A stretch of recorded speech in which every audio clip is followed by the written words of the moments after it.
Welcome to my YouTube channel. I was so into other my social medias, so it's my first video in this year, and I'm gonna show you the full process of drawing, almost in real time, and I call it rainbow skin tones. I will use only 5 shades for skin today, making a gradient from warm colors to cold. I always start with a warm shade. Natural orange, not too bright, will be good for a base. Add more water to have first layers almost transparent. Pink color will be our border between warm and cold shades, because it works good with both orange and violet bluish colors. So I put it along all the right part of the face. Next step is purple. I use my favorite purple red from Van Gogh. Pay attention on this shade if you need unusual and bright color for face shadows. It's really good. And finally blue as a contour light. Now it's too wet and messy, but it's okay. And look how easy it can be mixed with previous purple layer. While it's drying, we can continue our warm side. I use orange color again, but less water. Now it looks brighter. And I start with shadow areas to show the volume, leaving light parts untouched. But be careful with leaving white paper, I mean not painted at all, because it's good only for highlights, which we have in our eyes or on the lips, and in other cases white paper can look weird, but really depends on technique. And I'm using blue also for eyes. Just try it, probably it looks strange now, but when you paint other parts of the eye it will look natural. In really deep shadows like this I use more blue, and don't forget about our purple to mix it with future warm colors and finish the gradient. Blue, purple, orange and natural ochre. I think you already acquainted with color circle. If not, our orange colors will turn green or just dirty if they meet blue without any other shades. Actually, next steps with my layered technique sound like add more layers, then again and again, so just repeating my gradient work but more carefully. And don't forget about shadows and lights. Left part here also will be a bit dark.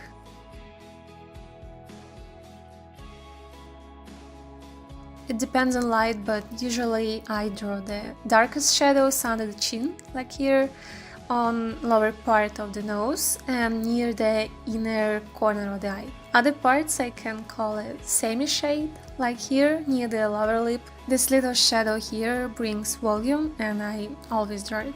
Also try not to make blue parts too dark in the beginning. It will be better to leave them light, electric, like a light reflection. At least on the face. For deepest shadows it can be darker. We see our first almost transparent layer and it helps me a lot. I'm not a fan of drawing with much paint from the first layer because I can easily make a mistake, and also I do it to see the drawing in general, which colors is here and there, so basic layer is always here.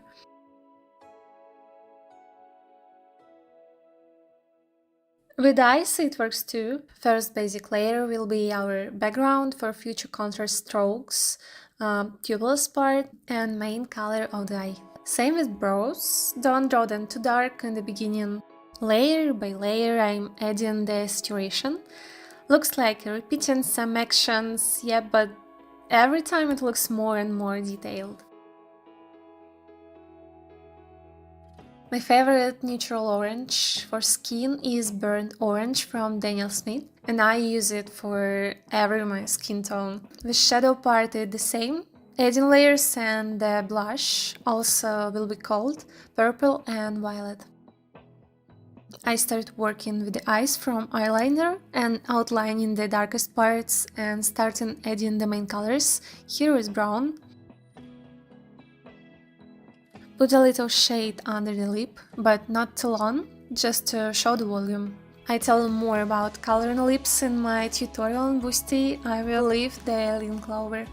Doing the same with the left eye, and now we have an eyeliner seen very well. For blush on the warm side I use pink purple shade. It can be not completely warm, not orange, so purple, the cold shade, will look good too. But don't forget to keep the gradient and add a little bit of orange anyway. My advice for brows is keeping the base light, but some hair should be dark so we can see the hair texture, and I will show it later.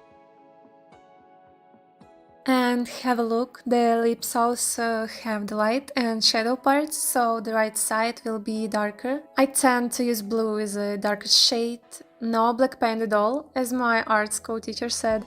So all my lines wished in black, done with a difficult mix of violet, blue and sometimes brown.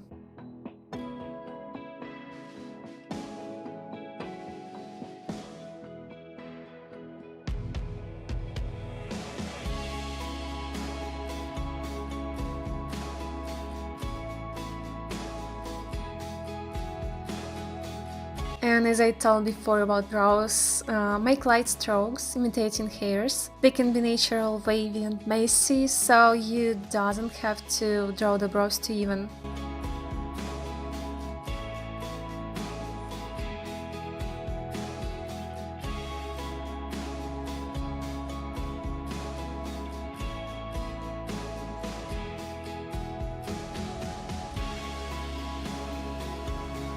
Okay, I'm becoming braver and using this blue so bright in the shadow, but I like it. It's my favorite color. And look, this blue now looks quite good in the eyes, especially in the right one, because it's in the shadow and it can't be just white. I start hair with the lightest part, a bit of orange and pale pink for base and then basic brown shade. It's quite wet now, as you can see, because for hair we also need a basic layer. I love adding different shades to hair, so any kinds of orange and pink will be good.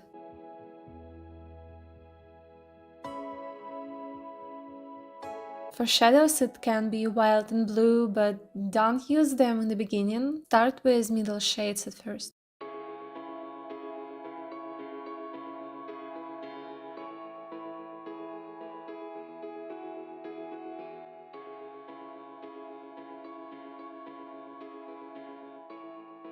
Put some darker color on a hairline on both sides. Now I consider hair as a geometric form which has lights and shadows. It'll look more natural later, when we draw little hairs, but first step is always about just understanding where the lightest and darkest places.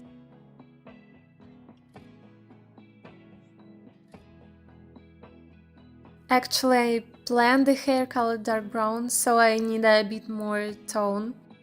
And don't color all the hair with the basic tone, the lightest color, like I have on the top, should be seen, at least at the highlight, to make hair more glossy.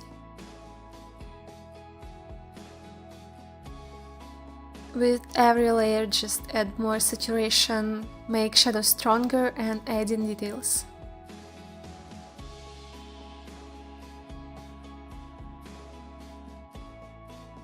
As I said, the right part will be almost totally in the shade, so I make it all dark.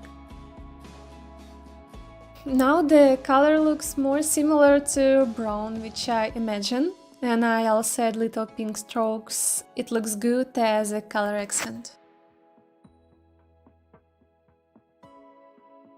For the background I chose warm greenish colors. I use a lot of orange and brown shades in addition to green, so it looks more natural. Like here, you can see this brown added.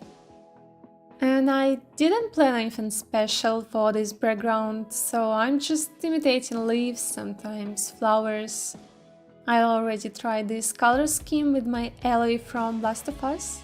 Yeah, drawing, and I love it.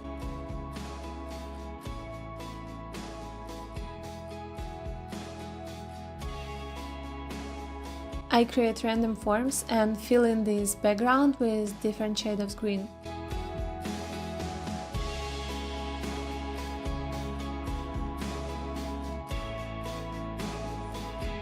It's important to use not only one paint, because variety of shades always looks more interesting. Also I use the same shades as I used for a face, so all parts of this art will be connected and have something in common. Like pink and purple here, also a bit of orange.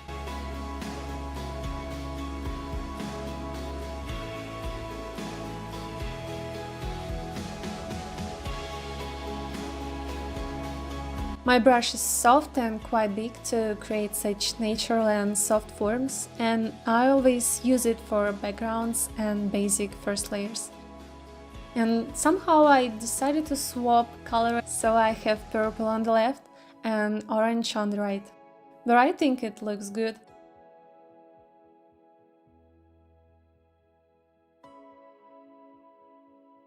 I need more flowers in the lower part, and it seemed too pale, so I use indigo blue for a contrast.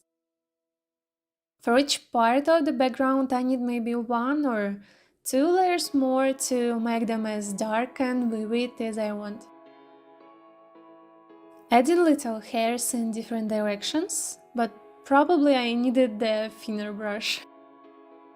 Also now, when the background is kinda ready, I can see skin better, so this shoulder was also too pale, and I finished it with the gradient.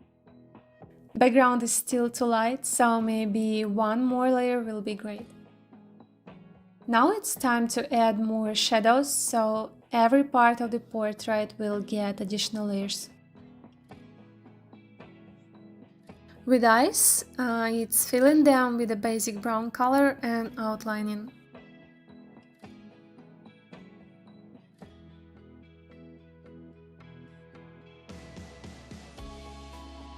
On final steps, I'm usually not afraid of using bright strokes and adding blue so bravely, cause now it's more about decorative detail.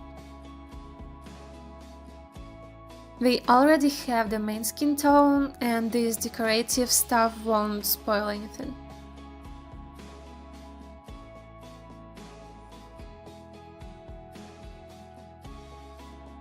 And it's still too light, so I'm adding more dark shades based on violet and blue.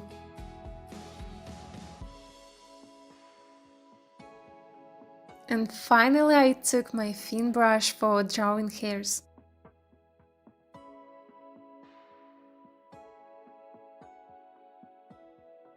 Now it's only adding details, flowers of different shades and more blush.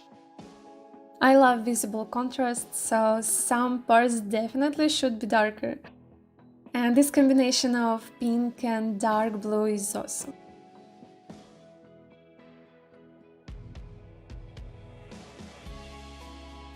For highlights I used white gouache, sometimes acrylic, and my thinnest brush. Main highlights are on the eyes, lower lip and nose.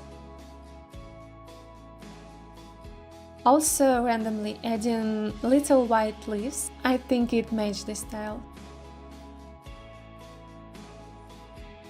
For the hair it can be little white details, but we all have these little fluffy hairs and it won't look strange. And this is my way to draw freckles. Make tiny dots with neutral color and then just touch it with your finger to smash the water. So here we go. Rainbow skin sketch is ready. Hope it was useful, and I'm always ready to answer your questions and comments. Thanks for watching!